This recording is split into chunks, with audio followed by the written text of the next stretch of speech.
All right, let's talk about something you've definitely seen on your feed. You know, that cheese pull that seems to go on forever, a burger that's piled a foot high, or a line of people snaking down the street for a new spot. But here's the real question. Is the food actually any good? Today, we are going to dive headfirst into the world of influencer food and figure out how to separate the viral hype from what's really worth eating. So here's the big question, right? You're scrolling, you see this place, and you just have to wonder, is it actually worth the wait? We've all been there. You get sucked in by the hype, you wait in that crazy line, and the experience is, well, maybe not quite as mind-blowing as promised. So what is really going on behind those perfectly curated videos? Okay, this right here, this is pretty much the whole story. It's the conflict at the heart of all this. On one side, you've got what makes a restaurant go viral, all the visual stuff, the dramatic cheese pulls, portions that are just enormous, and maybe a really compelling kind of sad story about the owner. But then, on the other side, you've got what makes us, the actual diners, want to come back. You know, good service, a price that feels fair, and food that just tastes amazing. The problem starts when those two lists don't line up. All right, so first up, we're going to dive into the cautionary tales. We're calling this the viral trap. And it's that moment when the online fantasy creates a real-world mess, not just for the restaurant, but for all of us who bought into the hype. So what exactly is the viral trap? Well, it's that moment when a restaurant's social media fame just completely blows past its ability to actually, run a good restaurant. Suddenly, the focus isn't on hospitality anymore. It's on managing their newfound fame. And unfortunately, the customer experience is usually the first thing to suffer. So let's kick things off with our first example, the Real Milk and Honey in Atlanta. I mean, online, this place looked like the ultimate brunch spot, right? It was sold as this super exclusive, vibe-heavy destination that you just had to get into. The food looked incredible, perfectly plated. It was made for the gram. But the reality was something else entirely. It got so bad that people started calling it a poster child for anti-hospitality.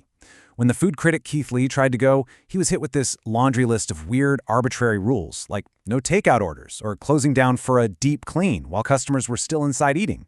It just became really clear that the restaurant cared more about its own rules than its customers. And this wasn't just a one-time thing. Tons of user reviews said the same thing. Okay, now let's hop across the pond to London and talk about Noodle Inn. This place became a massive TikTok sensation.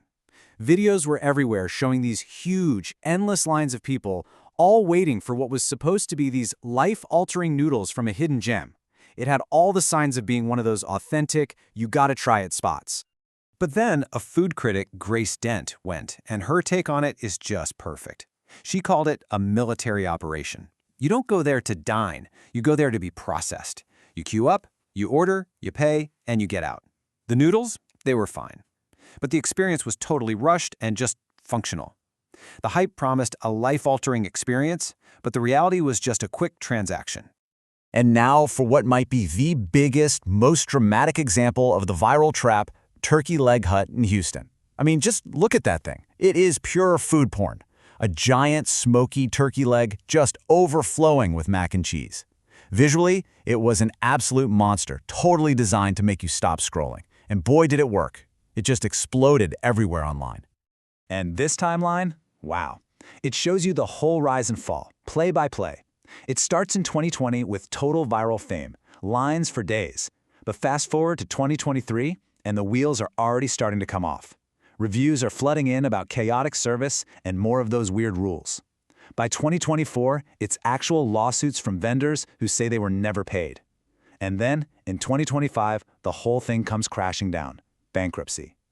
It's just a tragic, perfect example of what happens when you put hype over substance.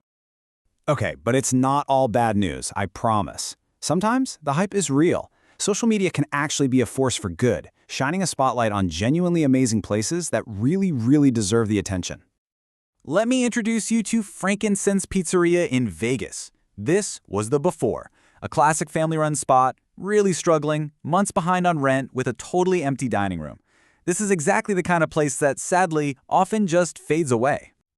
And then, boom, the Keith Lee effect. A single viral review brought a flood of people to Frankincense. But here's the most important part. This is the real test. After all that initial hype died down, the great reviews kept coming. We're talking 4.5 stars and up. And you know why? Because the quality was always there. The great service, the passion, it was all there from the start. The viral fame didn't create it. It just showed it to the world. And then you have places like Kushia in the UK, which is kind of the total opposite. It's almost influencer-proof. They serve simple, beautiful, incredible Japanese skewers. There are no neon signs, no over-the-top gimmicks. For the algorithm, its visuals might seem boring, but for people who actually know food, it's got the best prawn toast in the country and a nod from the Michelin Guide. It's a true if you know spot, which proves that some of the best food flies completely under the viral radar. So this brings us to the big takeaway, right? How can we get better at this? How do we spot the real deal from the viral trap before we're standing in a 2-hour line for something that's just okay? Let's get into the toolkit. All right, here you go. Think of this as your personal 3-point hype detector. First up, scrutinize the house rules. If a restaurant's website or social media is full of warnings and a giant list of don'ts, that's a huge red flag they care more about flipping tables in your experience. Second, beware the one-dish wonder. If every single post, every video is of the exact same crazy dish, it might mean the rest of the menu is a total afterthought. And number 3, question the queue culture. Is that long line really a sign of insane quality, or is it just free marketing to make the place look popular for the next TikTok? And that really leaves us with one final big question to chew on. As these algorithms start picking our restaurants for us, what are we really tasting? Is it amazing food made with passion, or is it just a dish that was perfectly engineered to go viral? It's something to think about next time you're scrolling for a place to eat. Thanks so much for tuning in.